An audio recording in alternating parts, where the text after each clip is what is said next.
This is a log that was given to me about a year ago. I then rough turned it and left it in my log dryer for about a year. When it came out, it looked like this. Lots of cracks, as you can see here. Some of these go all the way through. Some of them, I don't know how far they go. I'll have to see. I filled it with epoxy with some blue pigment in it. And as you can see here, these ones are really big.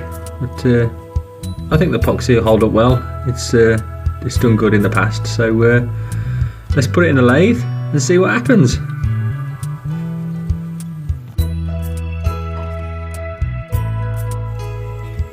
Okay, I'm mounting it here between a matching pair of ring centres bought from Axminster. This lathe I bought off eBay as a spares or repair basically, and restored it to the condition it's in now. It's about 30 years old. I've had it for 5 years, and you can still buy it now. In England you can get it from the Axminster shop. It's called the AC370WL variable speed lathe.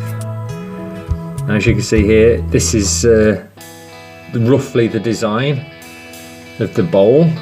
I'm simply, if you look at the blank as a flat piece of paper, it's easy to explain. As you can see, this is shape, and I need to take that corner off and this corner off, and then you simply take out the inside bit by bit like this, and eventually you're left with a bowl. That's the plan anyway.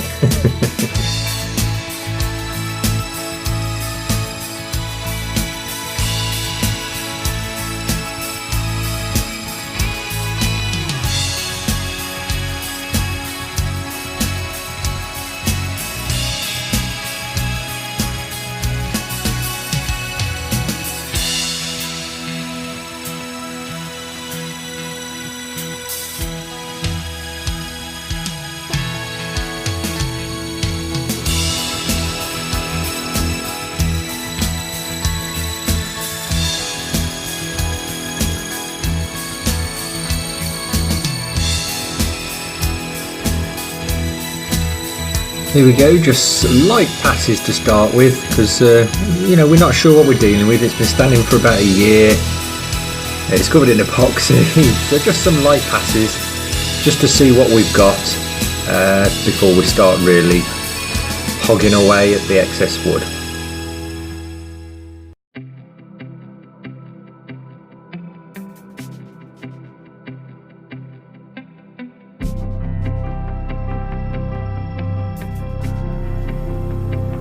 So now I'm making a tenon so I can mount the blank into a chuck, which is a much more secure way to continue. This way I can hollow out the inside and I can shape the outside.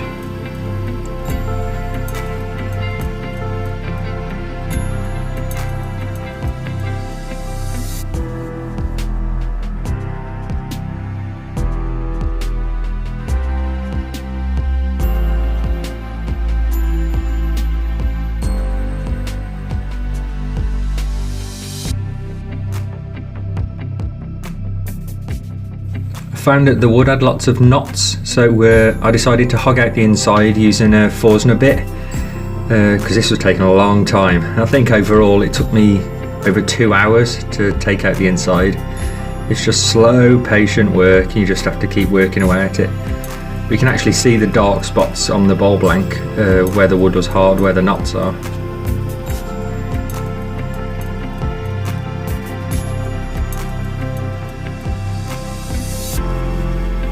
So now I've got the rough blank worked out. I haven't quite finished out hogging out the inside yet, but I don't want to go any further because, as you can see, it's got quite a lot of cracks on it. There you go, you can see these ones aren't too bad, they don't go all the way through. That looks like where there's been a bit of woodworm.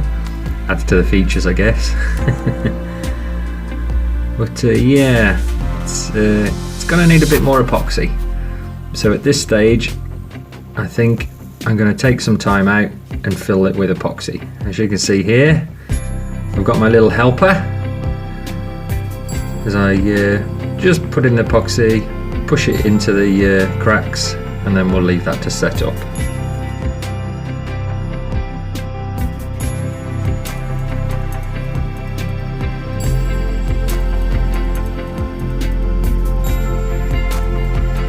So by the magic of YouTube, it's now about 3 hours later. So simply taking off the top layer of epoxy to show the bowl again and start smoothing it out. Here I'm using my homemade carbide tipped hollowing tool. See a previous YouTube video for me making this one. So yeah, it's just a case of taking it really slow, really easy, and just revealing the final shape of the bowl. Here I'm just taking the end of the bowl down, so this is where it's going to be parted off eventually. And it's just a slow process of sanding. Being epoxy and oak, it is hard, so it's a lot of work sanding this down.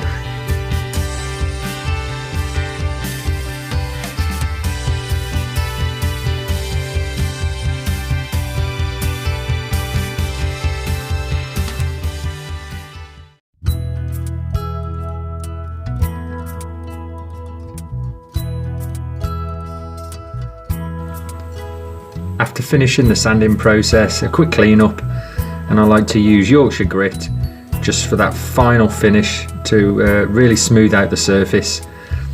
And then after that I'd like to move on to Hampshire Sheen, which is beautiful wax, and it smells fantastic. All finished. Now all I need to do is part the bowl off after I give it a quick polish, because I forgot to just polish up the surface. And there we go. Very happy with that. And my little helper even helped me cleaned up at the end, and does a better job than a dad does, I think. And there's the finished bowl. Very happy with that. It's approximately 20 centimeters wide by about 15 centimeters tall, and the blue pigment really gives a nice contrast to the oak.